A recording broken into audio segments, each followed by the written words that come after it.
Hello বন্ধুরা, ওই যে বলেছিলাম যে ছোটো মেয়ে জামা নিয়ে আসবে, একটা ফ্রক নিয়ে এসছে, ওর লেগিংস আছে, এই কালারে পছন্দ হয়েছে, নিয়ে এসছে ওর দিদি।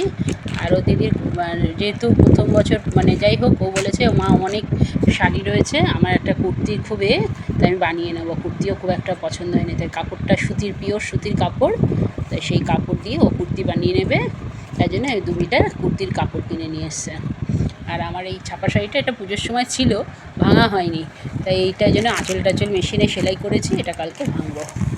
আবার কি সব সময় কি কিনতে হয় নাকি? যে আঁচলটা সেলাই করে নিয়েছি, এটা ভাঙবো কালকে।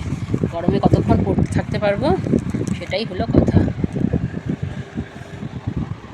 এই হলো পয়লা বৈশাখের, ওরা নতুন জামা পরলেই হয়, আবার কি।